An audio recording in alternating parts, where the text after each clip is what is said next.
Assalamualaikum warahmatullahi wabarakatuh. Sebelum kita memasuki pelajaran ilmu mantik, jadi di sini akan saya jelaskan sedikit ya mengenai sejarah ilmu mantik. Jadi ilmu mantik itu kapan sih adanya ilmu mantik itu? Jadi keberadaan ilmu mantik itu sudah ada semenjak 3000 tahun sebelum Masehi. Jadi ya udah dikatakan sudah lama banget gitu ilmu mantik itu ada. Dari semenjak 3000 tahun sebelum Masehi. Nah, siapa sih pertama kali yang menulis ilmu mantik?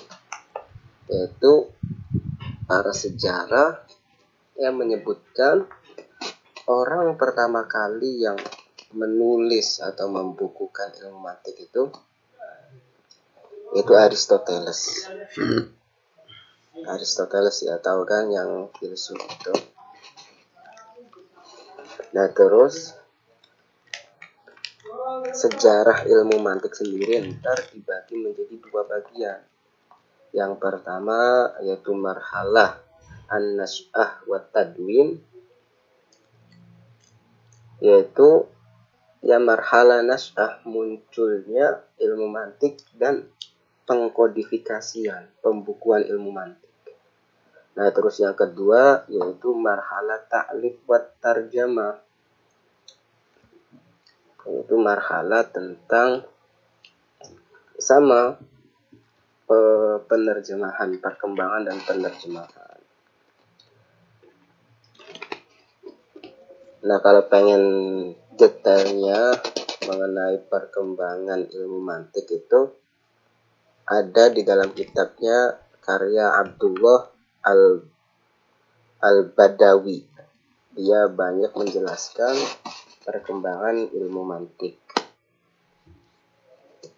Nah, terus ittifaqul mu'arrikhun. Jadi para sejarah itu sepakat gitu, bahwa tumbuhnya ilmu mantik itu di mana? Pertama kali munculnya ilmu mantik itu di mana? Nah, ittifaqul mu'arrikhun sepakat gitu. Maksudnya para ahli itu sepakat pertama kali munculnya ilmu mantik itu di Yunani kuno. Yaitu siapa? Yaitu Aristoteles itu. Nah, terus siapa sih orang yang pertama kali menemukan ilmu mantik? Nah, jadi sebenarnya ilmu mantik itu ya sudah ada ketika manusia itu ada. Ketika manusia itu lahir, ilmu mantik itu ada gitu. Nah, terus ilmu mantik itu gampangnya ya ilmu cara berpikir yang benar gitu. Jadi dengan kita memahami ilmu mantik, nah dari situ kita bisa berpikir dengan berpikir yang benar gitu, tidak salah.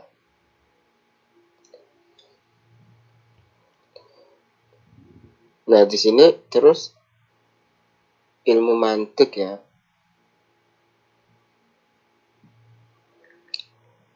Ya, terus kitab yang pertama kali dibukukan dalam ilmu mantik itu siapa?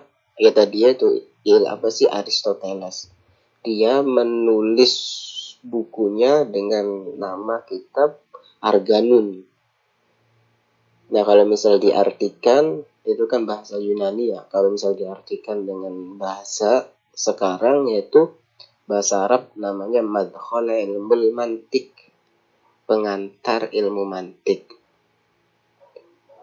Nah, kemudian karena kitab Arganun karya Aristo ini dianggap susah oleh banyak kalangan orang, nah terus ada muridnya yang namanya Fararius, itu dia bikin muqaddimah tentang madkhal Arganun.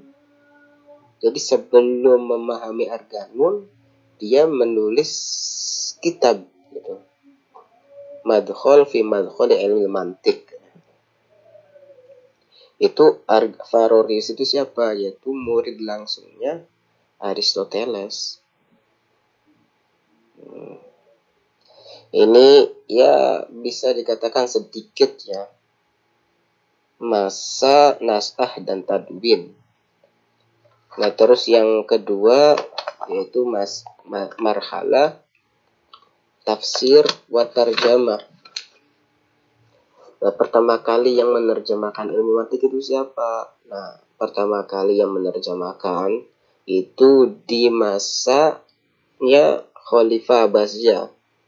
Tepatnya itu di Khalifah Ja'far al-Mansur.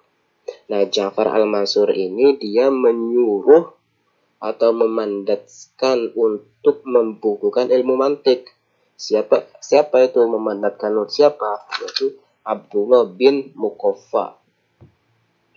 Nah, dia menyuruh Ja'far al-Mansur itu menyuruh Abdullah bin Muqaffa untuk menerjemahkan ilmu-ilmu mantik, ilmu-ilmu filsafat ke dalam bahasa Arab yang tadinya bahasa Yunani dirubah menjadi bahasa Arab. Nah, terus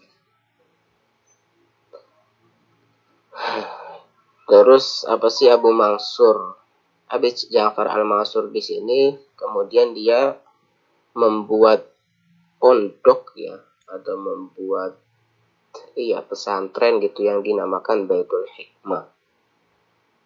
Yaitu di dalamnya itu isinya itu ya untuk menerjemah kitab-kitab para filsuf, para mantiki gitu yang bersifat pakai rasional gitu.